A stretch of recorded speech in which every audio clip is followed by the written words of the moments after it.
This is American History TV's Lectures in History podcast. This week, a lecture about the 1918 influenza pandemic and public information efforts in the United States to stop the spread of the disease. The class is taught by Stony Brook University professor Nancy Toms.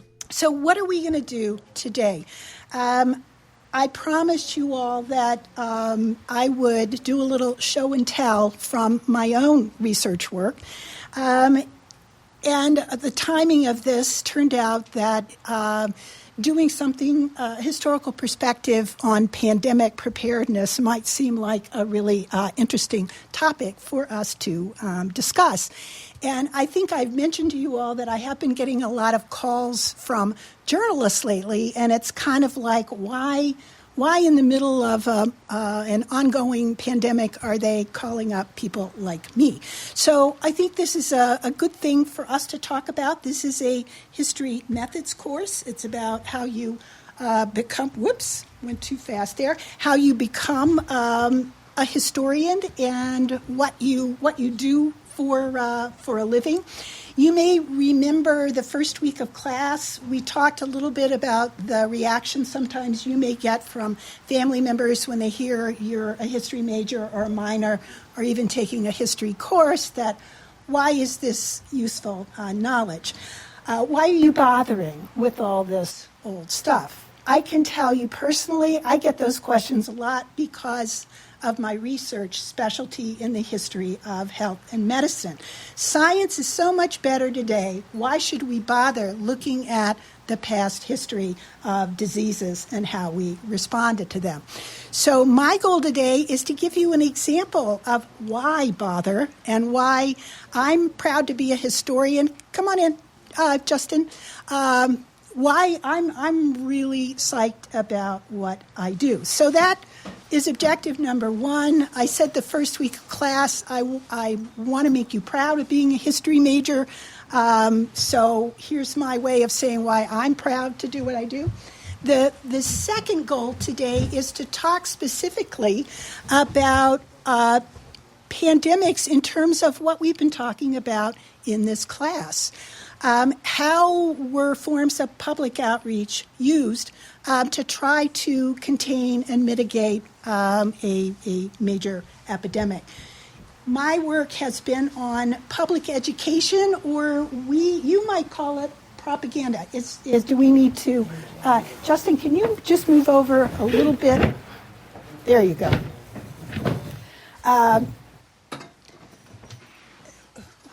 We've talked, I think the week before last, about the word propaganda. It has a lot of negative associations to it. For much of the 20th century, it did not have those negative associations. Propaganda is often public information. It's trying to get messages out to people that could help them in a time of emergency. So that's what we're going to be looking at today. What were the methods of outreach that were available in probably the most significant global pandemic of the 20th century? Now, I know a lot of you saw 1917, the movie about World War I, and you know that was a pretty brutal war with the trench warfare. A lot of people died. That film is an amazing recreation of the conditions in wartime. You'll remember from our readings, World War I is the First World War. That's why we call it World War I, in that its combatants spanned multiple continents. And as we've seen in our readings, it inspired new kinds of propaganda. Remember our draft posters that we looked at from both the British and the U.S. side, Uncle Sam, for example. What you're less likely to know is, as that war ground to its horrible close, that a terrible influenza pandemic broke out. It's still not clear where it came from, but it spread very quickly, first to troops and then to civilians. And it ultimately killed more people than did World War I. And just to give you a sense of comparison, that is, we were able to isolate that is the H1N1 novel form from the Spanish flu pandemic. World War I combat deaths, 8.5 million. That's bad. But look at the influenza death toll. 50 million is now the estimate. It could be even higher than that. So more lives lost in that influenza pandemic than were lost in World War I. And just as point of comparison, in our lifetime, HIV/AIDS has been, a tremendous killer. 32 million during the entire course of the AIDS epidemic. Influenza, in public health circles, they refer to it as the big one still, because the death tolls were so high. Now, you may think, well, that was a really sad story and lots of people died, but what is the point of studying an old pandemic? After all, science is so much better today, right? We can just find a cure and cure it, right? How are we doing with curing the coronavirus? No, we're not doing so well. In part because this is Mother Nature issuing a major challenge to us as a new a virus form that people don't have immunity to. In fact, the coronavirus and the response to it in many ways is revisiting a lot of the same issues that came up with the World War I pandemic. And the reasons that we are having trouble with coronavirus today are very similar to the problems they encountered with this new influenza in 1918, 1919. But here's an even stranger fact, and that is the methods we use today to control coronavirus are drawn from the same public health playbook that they used in 1918, 1990. The basics are still the same. We have not evolved hugely beyond what was available in the World War I era. And it's precisely because the methods are still the same that there has been a growing interest in the history of this 1918-1919 pandemic. Now, it was not always the case that people paid much attention to this pandemic, and I just show you this book. It was called America's Forgotten Pandemic, written in 1987. Very little serious historical work on the 1918-1919 pandemic. He talked about amnesia, that no one thought about it anymore.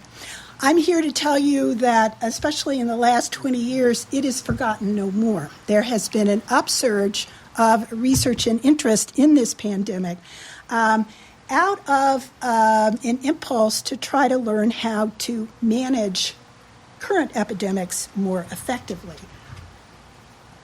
In other words, our public health folks are now preparing for a new pandemic by looking back. It's called a look back. It is a methodology used in public health to look back at previous epidemics and see what worked and what didn't work.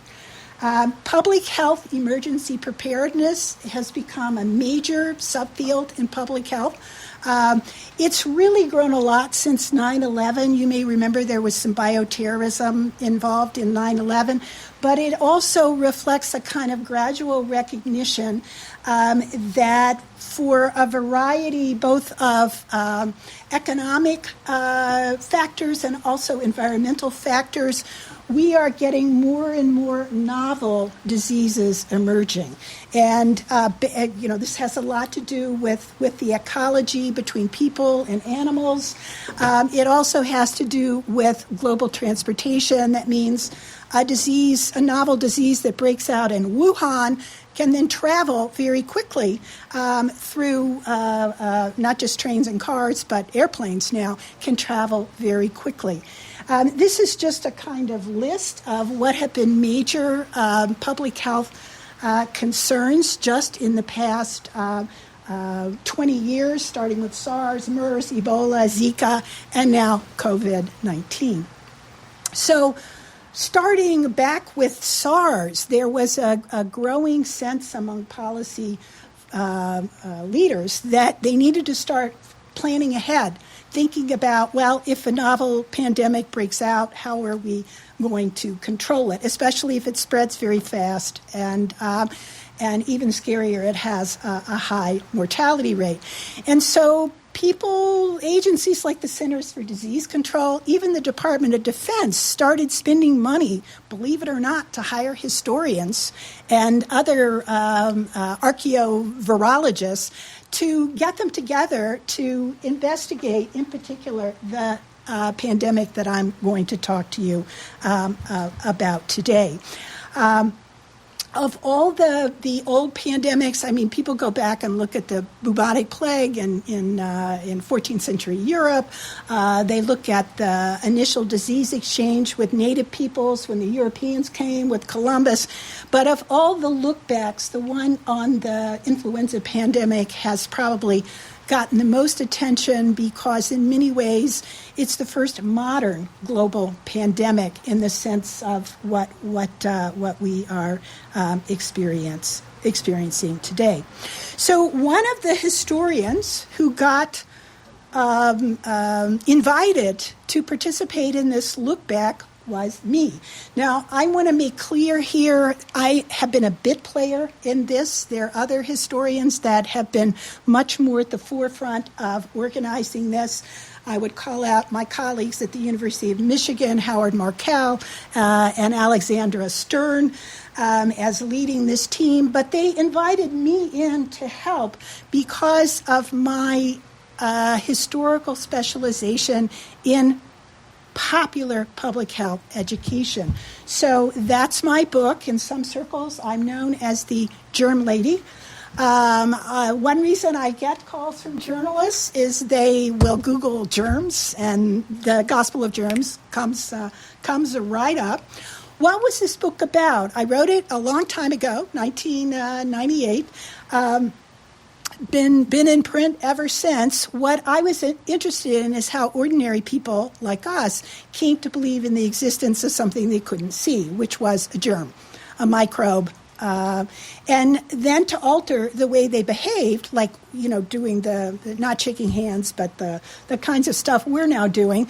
How did they learn to do that? And there were really very purposeful public health campaigns to teach people how to avoid giving each other germs and trading communicable diseases. And what I called the Gospel of Germs in this book is in many ways the foundation of the kind of containment practices that we still use today. How do you minimize the sharing of microbes between human beings? I always like to give students something really, a fancy phrase so you can sound really, smart when you're talking to other people. Non-pharmaceutical interventions, NPIs, in public health circles, anything that doesn't involve giving you a vaccine or a drug is a non-pharmaceutical intervention. So all the stuff I was looking at, and by the way, there are no antibiotics, there are relatively few vaccines in this time period. The way you kept from getting sick was by practicing these habits.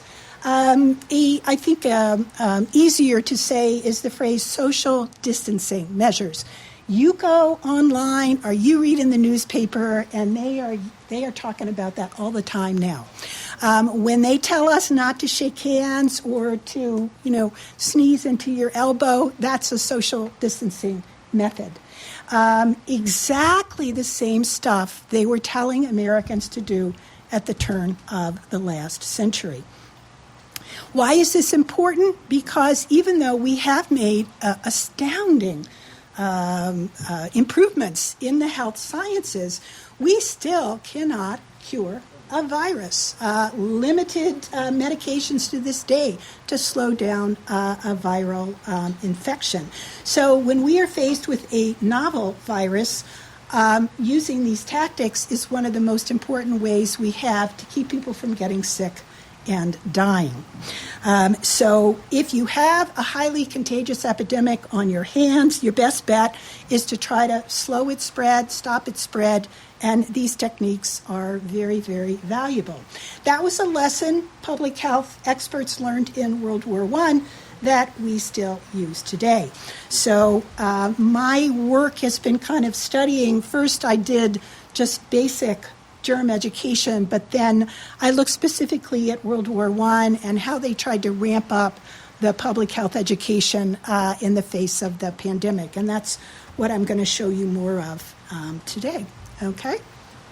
So let me give you some quick overview of the 1918-1919 pandemic. It started in the fall of 1918. There were multiple outbreaks in different parts of the world. It's still not clear which one was first. There's a lot of arguing about that. What we are sure of is it did not start in Spain. It is called it became nicknamed the Spanish flu, not because it started in Spain, but because Spain was a neutral, not a combatant in World War I, and so their newspapers weren't being as careful about reporting on the early stages of the pandemic. They ran a story about it, and somehow they got associated. Well, it's the Spanish flu. It spread first among troops, and then it jumped into civilian populations. It was compared to the normal flu, and they understood there was an influenza just like we have that kind of comes every year at a certain point of time. This particular flu was much scarier. Why? It was very contagious, spread easily from person to person, and its death rate was higher than the usual flu. Also, the normal influenza usually kills fragile people. That can be very young or very old, people who are already have systems under stress. The Spanish flu was terrifying because it killed people your age. It did not concentrate just on the very young and the very old. And in public health circles, they talk about the dreaded W shape. So let me show you that's the W. You can see the normal influenza pattern is a U-shaped, very young, very old. Look at the 1918, big spike up. In fact, it changed the life expectancy in the United States because so many young people had their lives shortened dramatically as a result of the influenza pandemic. This just gives you another, this is from a public health report published after. You see the extraordinary spike in death rates due to this pandemic. Well, what did public health experts know about influenza in 1918? Well, compared to the last kind of biggish influenza epidemic, which had been in the early 1890s, they had learned a lot. For one thing, they had convincing laboratory proof of something you may have heard of as the germ theory of disease, the idea that communicable diseases are caused by microbes, bacteria, and viruses. There had been a lot of work showing that, in fact, it wasn't some mysterious thing in the air that made you sick. It was this microorganism that, in the case of bacteria, they could see under a microscope and they could prove caused specific diseases. So they had made huge leaps forward in terms of understanding what the nature of disease was. They were able, with the current microscopes of the time, to see bacteria. They could not yet see, they could not yet see a virus. The difference between a bacteria and virus, let me just show you this very quickly, a little contagion 101. Viruses are tiny compared to bacteria. The analogy is a virus is the size of a mouse and the bacteria the size of a person. Viruses are much more primitive, but they're more deadly in that they insert themselves into your cells and commandeer your machinery to replicate. They mutate quickly, which is one reason they're still so difficult to control. even to this day, as I said before, we have limited pharmaceutical treatments for viral diseases. We can slow some of them down, but we are not able to cure the flu. And today we rely on vaccines to control things like influenza.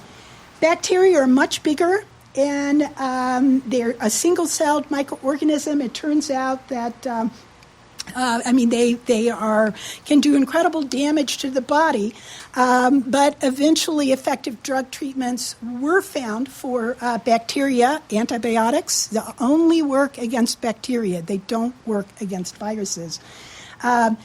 They're easier to disrupt their machinery. The big question, and to go back to this about what did they know in 1918, 1919, they had a suspicion then that there was an infected particle smaller than a bacteria, but they couldn't see it under the microscopes of the day. They did experiments that proved that it was there. I can, in some wonkier moment, go into how they figured it out. They didn't know whether influenza was caused by a bacteria or a virus. They had a lot of scientists who tried to get in there and figure out what was the X germ causing the pandemic influenza. They failed. The candidates they came up with turned out not to be the real H1N1. And just so you know, not until electron microscopes were invented in the 1930s could you actually see a virus under a microscope. And it wasn't until the 1990s that our tools of extracting the influenza virus and replicating its DNA, that our tools were good enough that we could actually extract it and replicate its DNA. So we now know a lot more about it than they did back then. There's another whole cool story there about archaeovirology and how they went and got samples of people who died from the flu. It's really pretty creepy, but interesting that I can tell you on another occasion. What do they know then in 1918, 1919? They know it's communicable. They are sure it is a germ disease. They just don't know, is it a bacteria or is it a virus? They'd love to know, but they don't find out. In the end, that doesn't make a whole lot of difference because the way you protect against a bacteria and the way you protect against a virus, they're basically the same. And so the social distancing methods that as the pandemic spread, people were supposed to use to keep from catching it were essentially the same ones that were used for any upper respiratory infection but by this time. They understood that influenza as an upper respiratory infection was spread through coughing, sneezing, spitting. Men spit a lot back in this day. I think that's a habit, thankfully, we've kind of given up. But they spit a lot.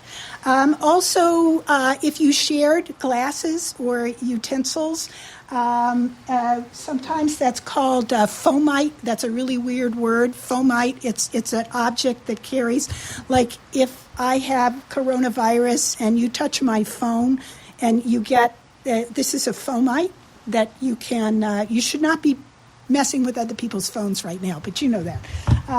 So objects virus can live temporarily on the surface, so it can be transmitted that way, and just various kinds of casual contact. You know, you all are hearing now, don't touch your face, don't touch your nose. They basically had figured that out, that stuff is getting on your hands and that could make you sick.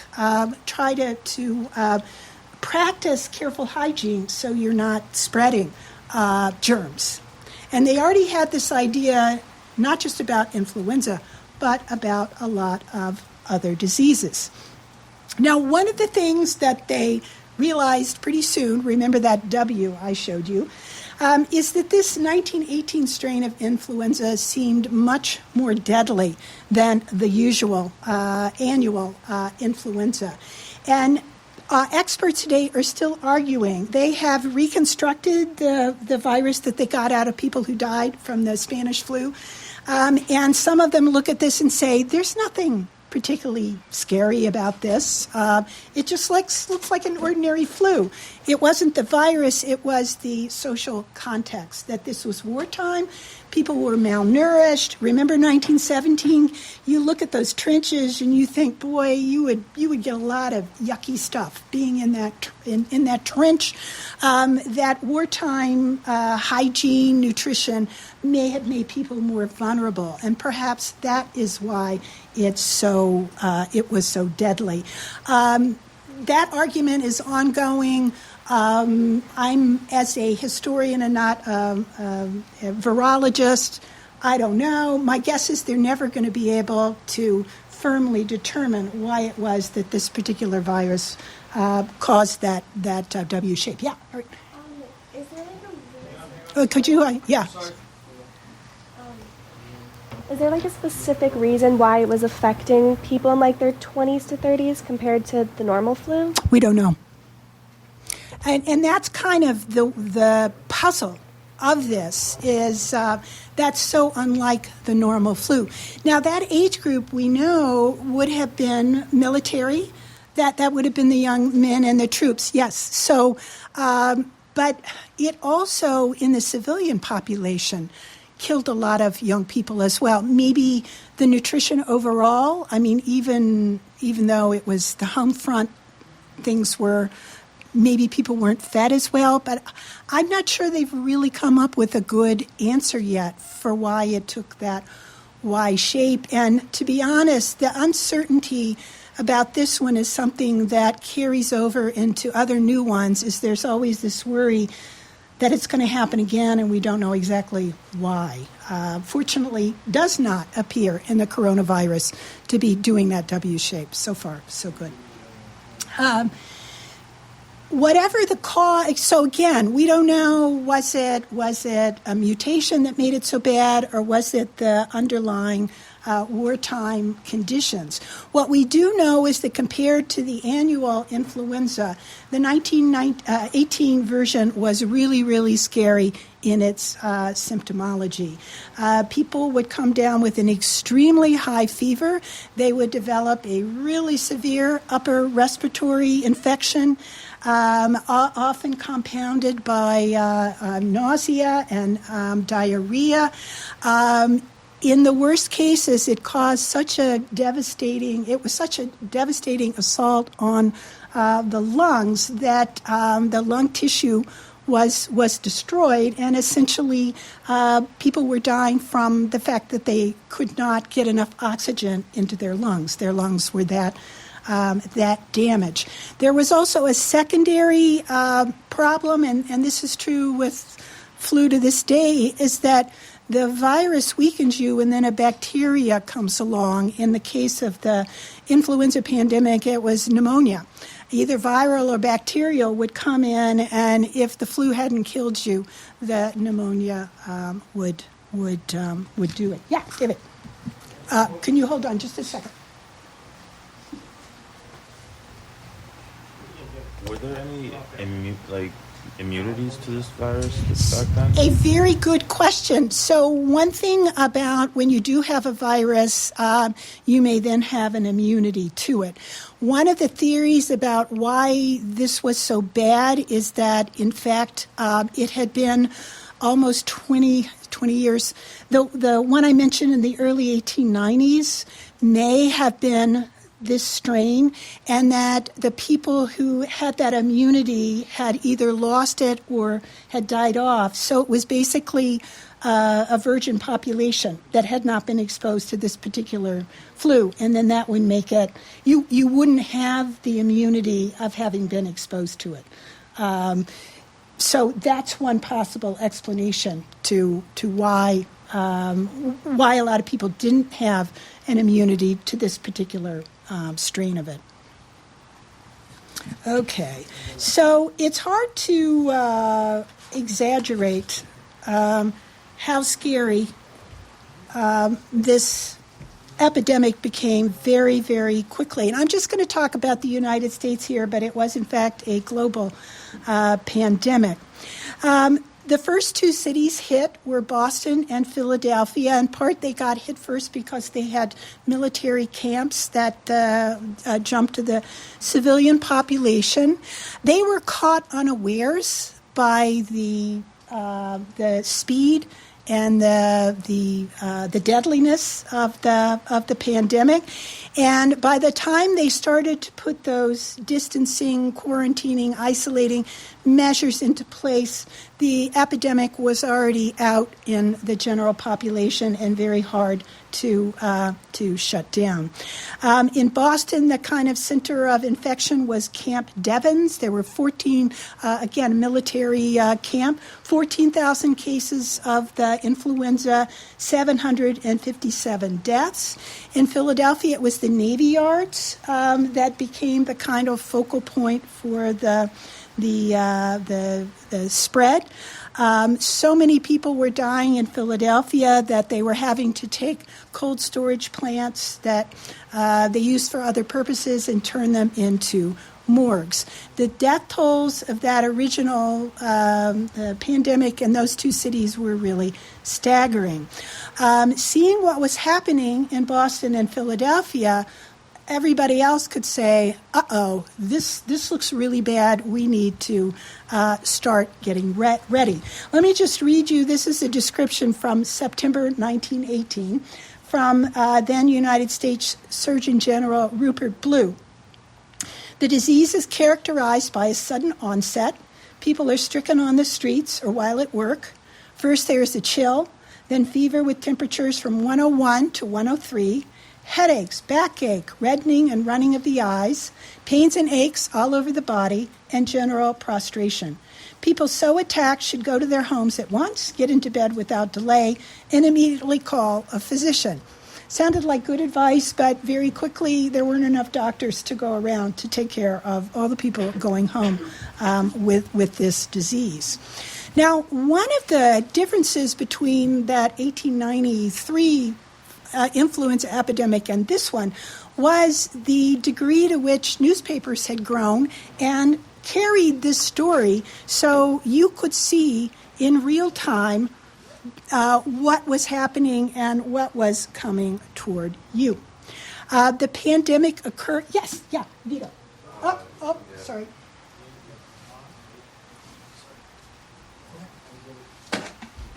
All right. So, did the virus mutate when it was present during this time period? Since you talked about how viruses usually mutate.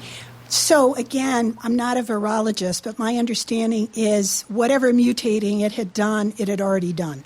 There's sort of some early outbreaks of flu that may have been the milder form that then turned into the more lethal form, but by the time it got to Boston and Philadelphia, it was the lethal kind. So did that happen in that space of those months where it was going back and forth? There's still a lot of speculation because our methods are not that good. Yeah, Ariana. When it comes to them, telling people to stay home and whatnot in the newspapers, how did they figure that would work with the military, and is that why the situation got so bad? Because if you're in an army base or whatnot, you can't just... Yes. So in terms of the sort of go home and go to the doctor was when it got into the civilian side. And in terms of the timing, fall of 1918, I know I have some military historians in here. What's going on in the war in the fall of 1918? I'm looking at, when's the war over? The war is basically almost over. The armistice is in November. So the troops are already, being brought home, and troop ships with the sickness then put into their barracks where they get sick, and then it jumps into the civilian population. They certainly try in the military. Military medicine really, they understood the need to isolate, but it was so overwhelming that, very similar to the stories we hear, they didn't have enough doctors and nurses, and then the doctors and nurses they did have got sick. So it was kind of an overwhelming of the available resources. So this is happening in Boston and Philly, and meanwhile, the stories are, you can see shortage of nurses and doctors developing. This is a newspaper outside Boston, Brookline, Massachusetts. These headlines, it's even though, especially in the very early months, there was a lot of war news that tended to get the top. This stuff is definitely creeping in there around that of, here's this pandemic, there's an epidemic, and it's really, it's looking very, very scary. In many ways, this is the first mass-mediated pandemic in modern history because there were so many newspapers now able to cover these kinds of stories. So I want to get us to think for a minute about what you did if you were not in Boston and Philadelphia. You could see this coming. What tools could you put at your command to try to protect your people against this invading epidemic? You had time to prepare. What should you do? Well, here's where we come back to those non-pharmaceutical interventions that I talked about before. They had a very clear game plan. They knew what they should do. They needed to set up facilities so that people who were sick could be isolated and taken care of. Didn't want them to die. Try to give them the best chance to live. But in the meantime, keep them away from the well people. So you need to spot them and you need to isolate them as soon as possible. You can put them in a special hospital, or you can try the isolation at home. You can encourage or increasingly force healthy people to limit their activities so they stay at home as well. So you're preventing the spread by getting everyone to stay at home. You can encourage people to stay home by closing schools, closing workplaces, closing places of entertainment, shut down the movie theaters. They had those by then. Shut down Broadway shows. Then people can't go out because these public spaces are closed. And then finally, you could get out there and try to give people a refresher course on the gospel of germs. Here's how you need to behave as a healthy person to minimize the spread of this potentially deadly. What of anything I just said here is not going on March 10th, 2020? Anything? Yeah. They're starting to close schools and move things online. There's a lot of events that have been shutting down already. Yep. Like St. Patrick's Day parades are going to be shutting down and whatnot. Yep. So. It's basically we are watching all of this unfold. If you look at what Wuhan did and what Italy has now done is the extreme version of this. But we are starting to see in New York the beginnings of, it's a spectrum of how much you encourage people to isolate themselves, but we're definitely headed in the right direction.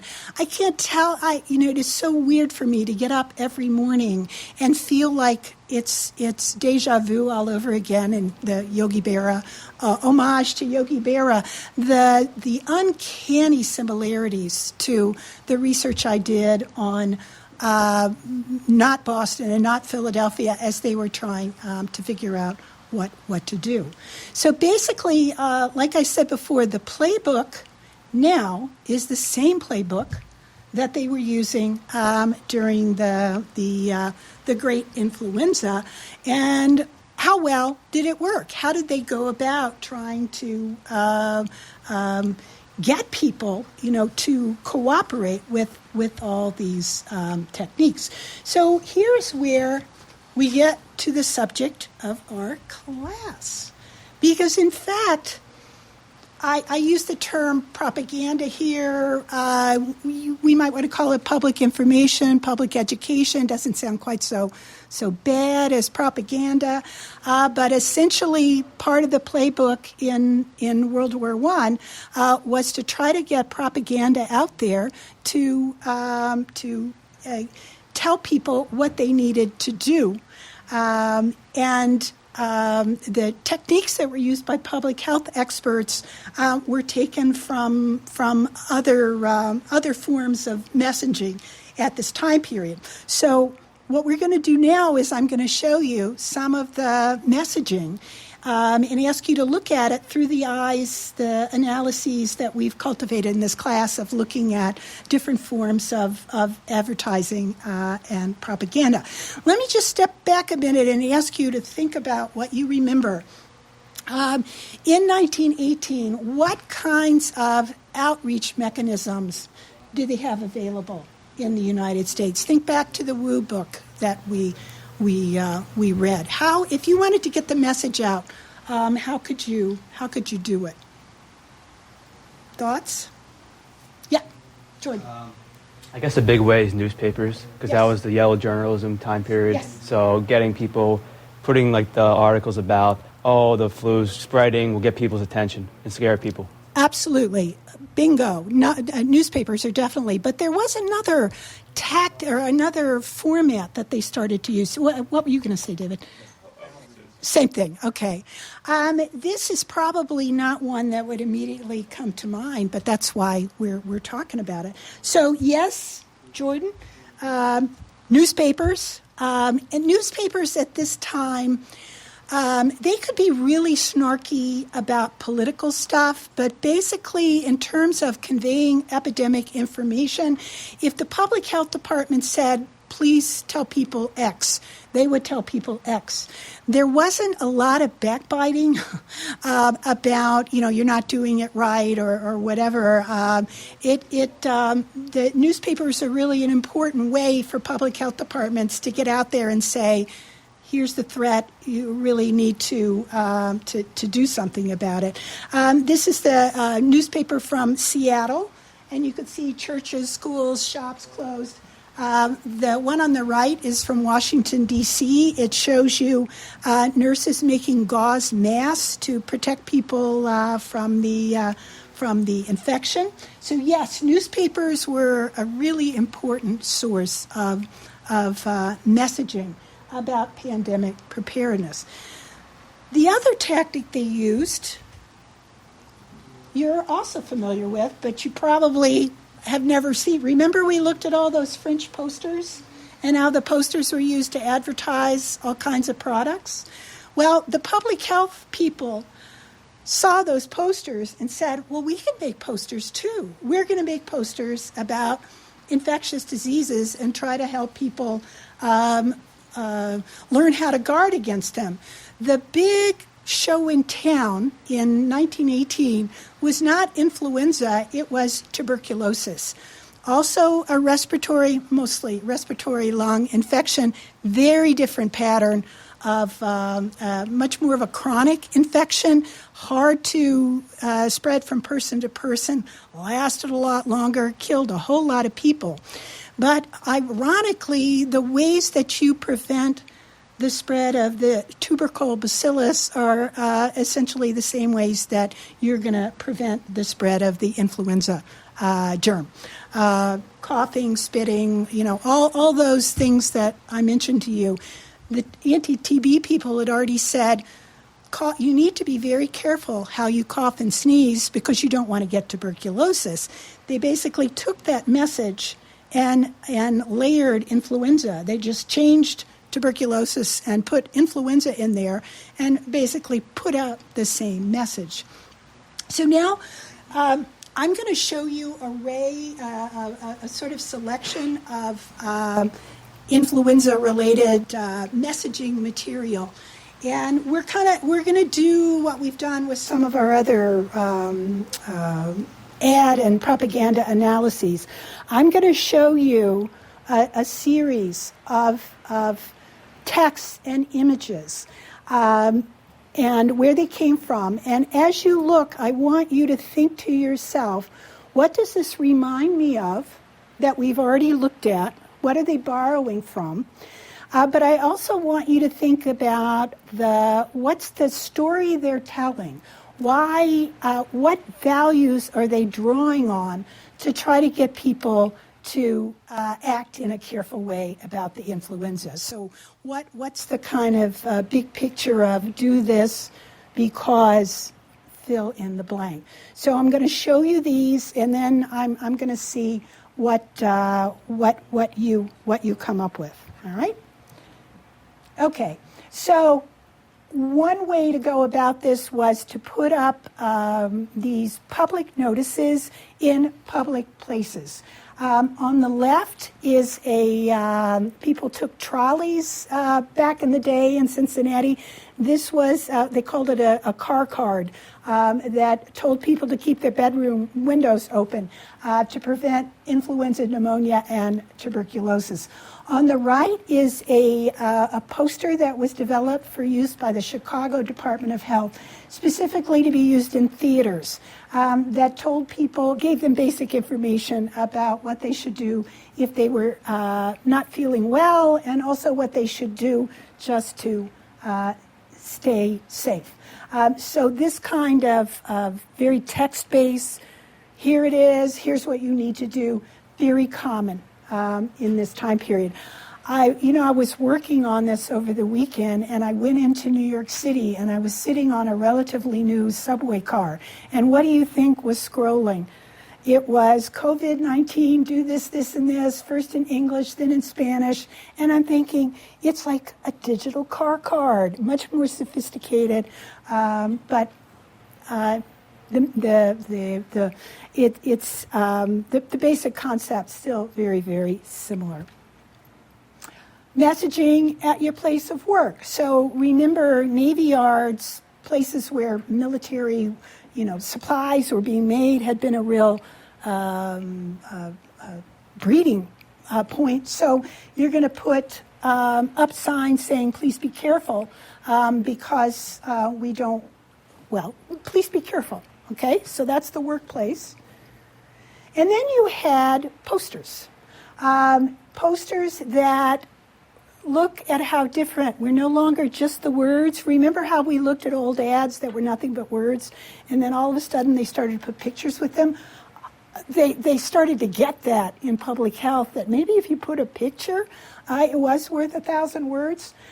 So the one on the left, they're both from anti-tuberculosis societies that, again, basically they're taking images that they already had for TB and just retrofitting them for influenza. This is from Rensselaer County in New York City. It's where Troy, New York is, telling people to be careful about spitting, coughing, and sneezing. And then this one, it's kind of hard to tell, but can you see who are these people? Can you tell by the way they're dressed? They're not just a random group of individuals. It's not a very good reproduction. Yes?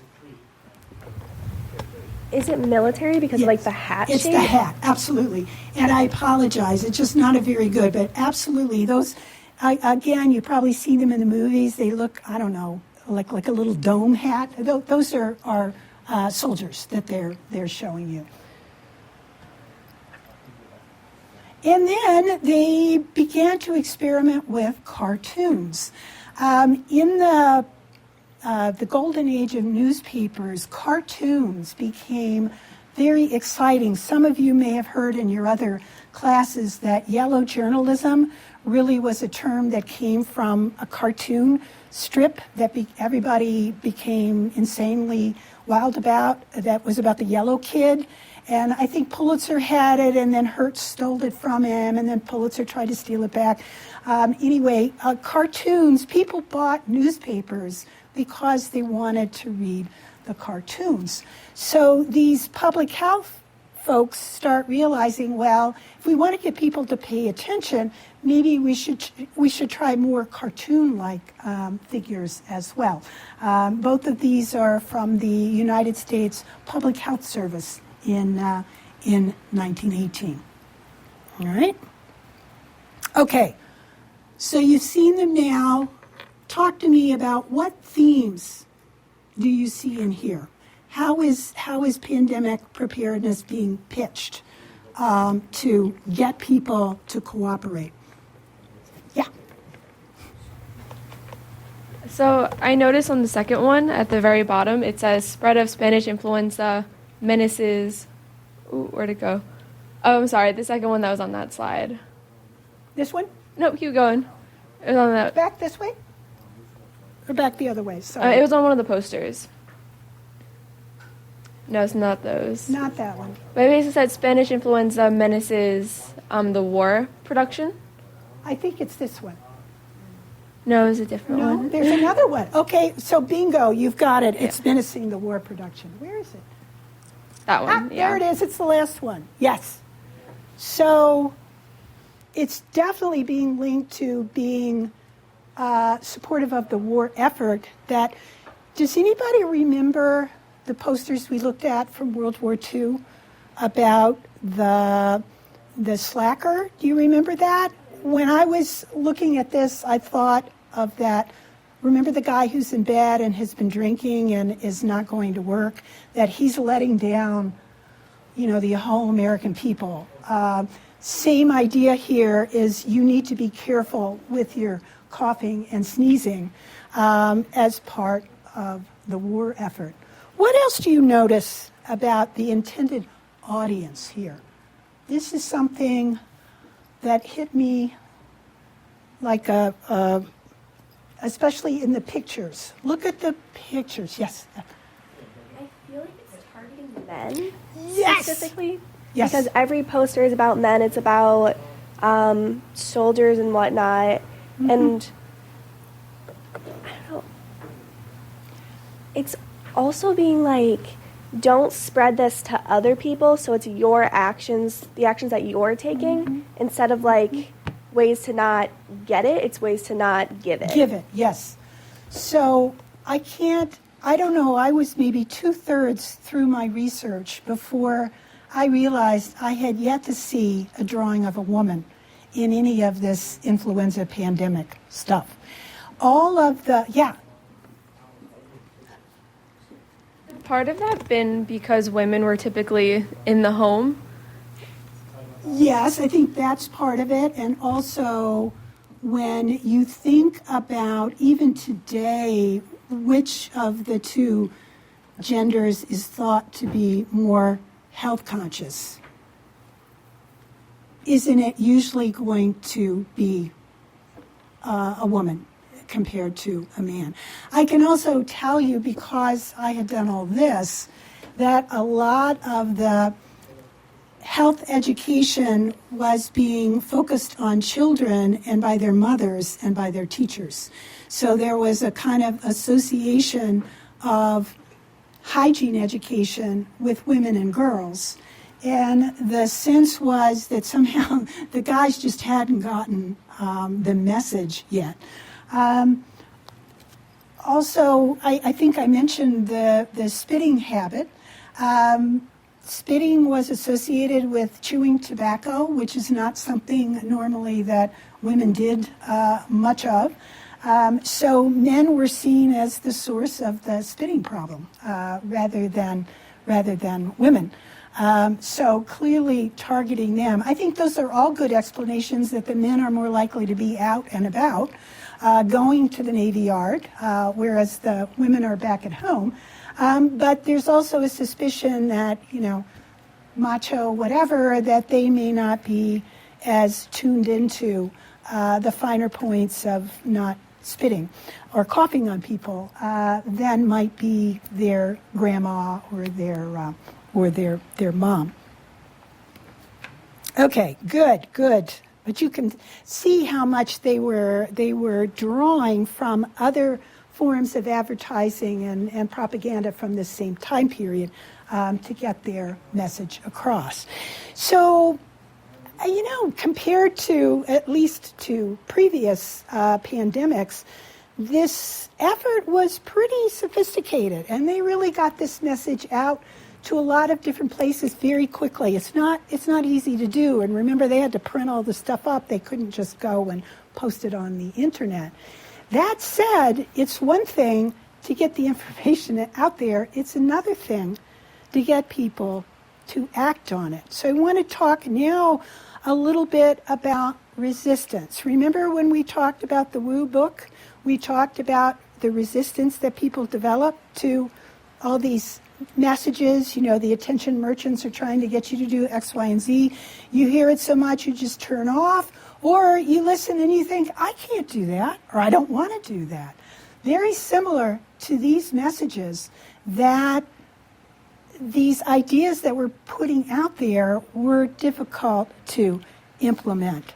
Then as now, and here's where you really, see some of the similarities to what's happening to us today. Let's say they come to you tomorrow and say, we have to shut down Stony Brook. We have to shut down all the public schools in Suffolk County. We have to stop people from going to into Wall Street to run the stock exchange. How are people going to respond? Businesses don't want to close. They realize the economic harm that's going to be done through closures. Workers don't want to stay home. Why? Because they don't get paid. There is no sick pay in this time period. There's not sick pay.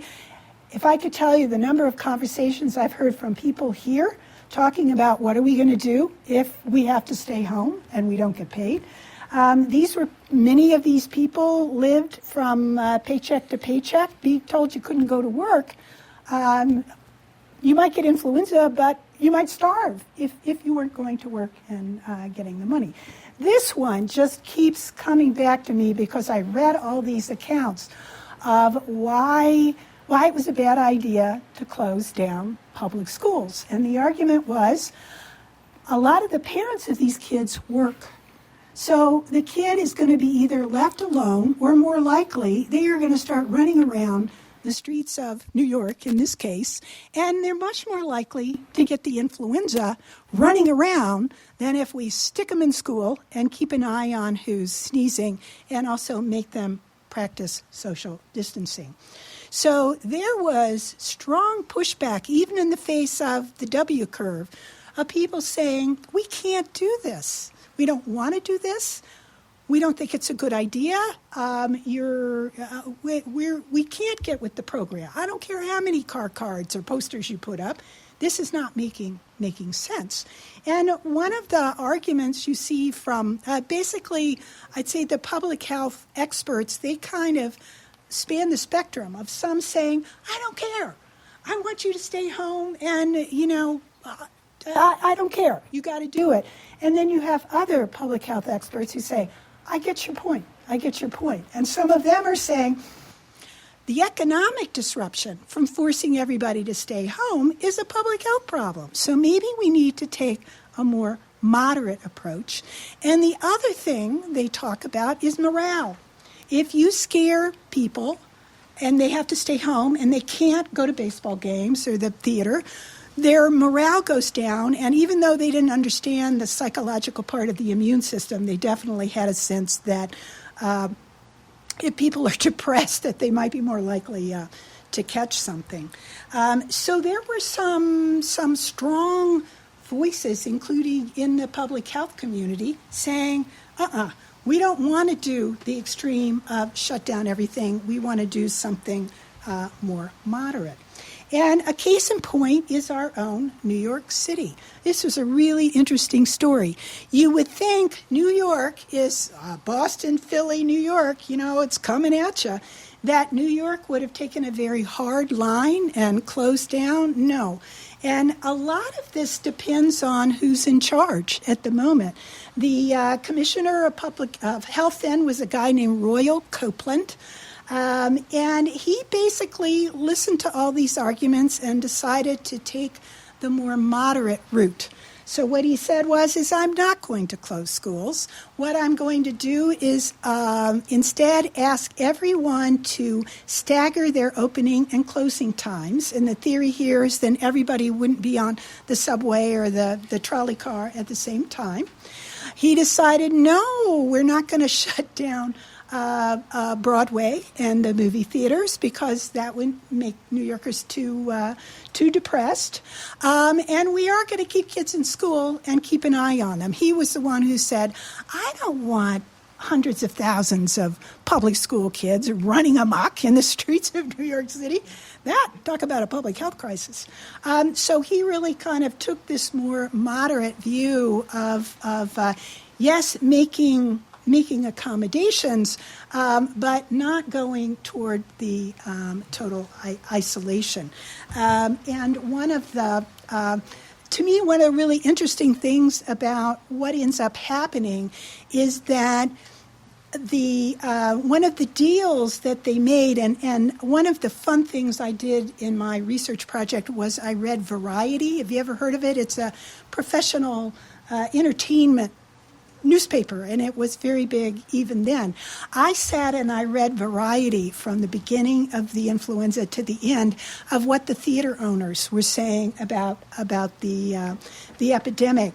And basically the deal they struck with Copeland is they would stay open, but they all did kind of mandatory public health education. So you would come to the movie and I'm showing you this again. This was actually a poster designed for a theater. You would sit there, it would be like at the beginning, when they show you all the ads now. Instead, they would give you a little, okay, here's the influenza, be careful when you sneeze, etc. They would turn it into a little mini public health lesson. And then you got to see your movie or your play or whatever it is. So there's a lot of messaging that gets out there that I think a lot of it was intended to just calm people down and say, yes, we are doing something. We're teaching you to be careful with your sneezes. We're not just sitting back and doing nothing, but then also letting people, go about their daily lives, if not entirely normal, quasi-normal. Now, one of the most famous symbols of the influenza was the wearing of the gauze mask. I had many more pictures in here, but I took them out for purposes of time. You can find everybody and their uncle wearing a gauze mask in this time period. I had one with a baseball player that I'll be sure to show Sam when he's back in class. Lots of gauze masks as a kind of symbol. I'm being very careful. You see them today all around campus, people wearing masks as a way to show I'm trying to protect you and protect me. But in fact, when I looked at the sort of big picture, to me what was more striking about what people were being told to do, and especially the men, was not to use a mask, but to use a handkerchief, a cloth handkerchief. As it turns out, face masks were really hard to wear. The ones they had were hot and sticky. All those pictures, there's one famous one, I think it was San Francisco, of some march where they had the public health commissioner, and he'd taken his off and it was dangling on his ear, from his ear, because have you ever worn a mask like when you do work around the house? I hate them. My glasses steam up. They're nasty. People didn't like wearing them. So a substitute was to tell you to use a handkerchief.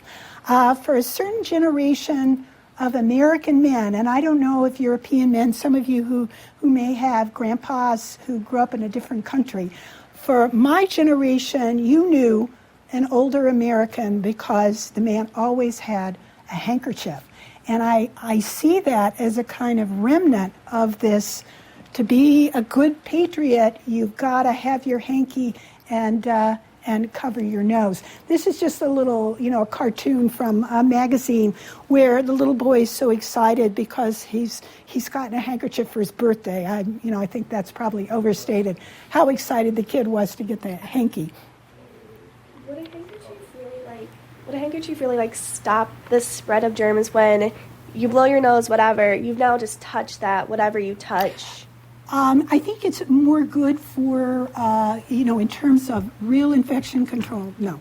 But in terms of maybe making you more aware of protecting other people, did it do absolutely no good at all? Maybe it did some good. But again, if you're wearing, those masks were very porous, so they were likely not keeping the influenza. The other big winners I can see, and this is where I disagree with Crosby says, the flu, it had no impact on the way Americans lived. Au contraire. The rise of tissues, facial tissues, Kleenex, as we know them, big thing in the 1920s. It was originally introduced for women to take their makeup off, but they found people were using it to blow their noses. And so they decided, okay, we're going to market it as a paper handkerchief. So if you didn't have the linen one, and also to use it once and then you get rid of it, which seems more cleanly. David, you were going to.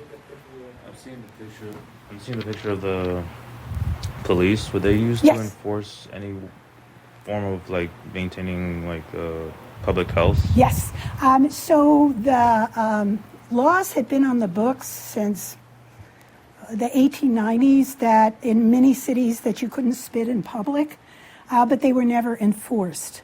During the influenza pandemic, they do start enforcing the anti-spitting laws.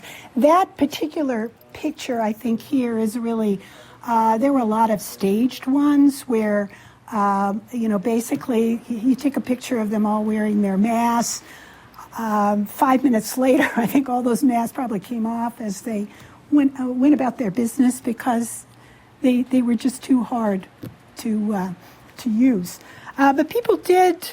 I'm not saying nobody wore them, and in fact, it became like a symbol of being a really sophisticated person as you would wear the mask. But I think for the majority of American men, the hanky was a much more viable, easy to get. You can launder it. That was the thing. You were supposed to have enough of them that then you would wash them, so you could use them the next time.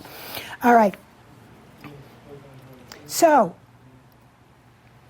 did any of this work? Well, you may be surprised to find out that when historians have gone back and tried to correlate the social distancing measures with the death rates in American cities, that they found that cities that opted either for the moderate or the total close down did seem able to control their death rates. So these techniques, I mean, you can't 100% show it, but correlation, remember we talked about the importance of correlation. Cities that implemented, for example, even the stuff that Royal Copeland did in New York City. New York City people did indeed die, and we were hearing some stories from our guests here today about people in their families that did die. But compared to Philly and Boston, the death rates were they were able to pull it down, to mitigate, if not to contain, the spread of the influenza. You will not find a historian who's looked at the gauze masks who will say that really helped because too porous, people didn't wear them. But again, I think the use was more symbolic than it was. It made people feel better.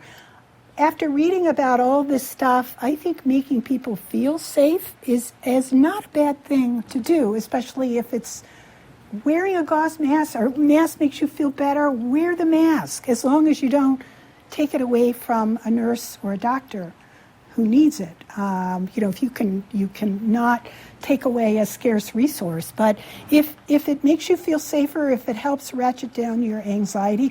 I was just reading something that indicated, stress makes you more vulnerable to infection. Yeah, that trying to come up with anti-stress measures is an important goal. So even if they aren't like 100% scientifically proven. they're not hurting anyone, why not? Why not do it?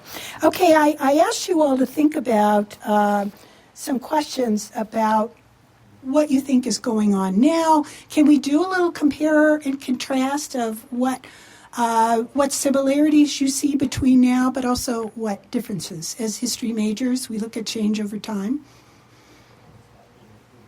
Anybody feel like making a comment? What do you, or let me reframe it, maybe a more answerable question. What do you see as the challenges that we're facing right now? What from what you're hearing, what do you see as kind of where we may be having trouble? I think the economic implications of a total shutdown of a college, or even, if you look at Italy, an entire shutdown and everyone has to stay at home and things. When it comes to businesses, the stock market is plummeting. Economically, I don't know how this doesn't put us into a recession because of this, or something like that. Yeah.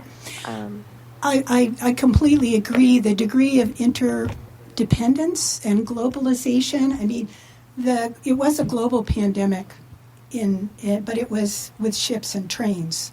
And you when I said it came at you a lot slower. Now it's on a plane, and it can be here in 12 hours. So the pace is clearly much speeded up. The economic consequences are probably worse now. I mean, one of the things there, in fact, the American history people know that 1919 there was a tremendous economic meltdown. How much of that was the fault of the flu, and how much of it was the fault of the war? It's probably more the war than the flu, but it was really bad. So economic disruption, I think, it does seem more extreme this time around. Yeah. Since we're living in a time where everything is so interconnected globally, we're even if this did start, in Asia, or it's hitting Europe more than here, maybe because of how we all are so interconnected. Yeah. With the economy, with the stock markets, with things like that, there's no way that it doesn't impact the entire world. Yeah. And I think we now understand that in a way that at this time period, I mean, they knew about that the bubonic plague had been really bad and had messed up Europe's economy, but that was a long time ago. This kind of, the recency of it, to really see what the economic toll can be. What would you say about the media piece of it? Tommy, yeah? The media they've gone out of control with it. I feel like back then they didn't have as much media spreading it, every second of the day.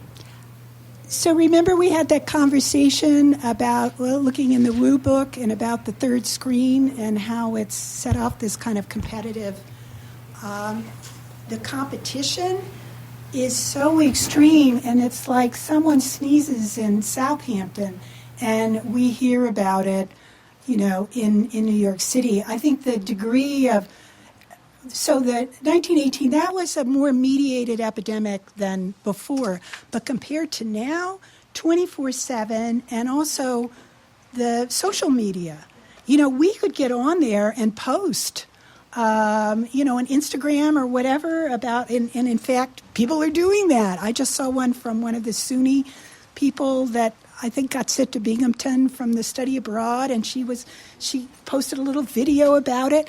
They couldn't do that back then. So much more opportunity to get a lot of different messages out there that aren't necessarily going to agree. Mm-hmm.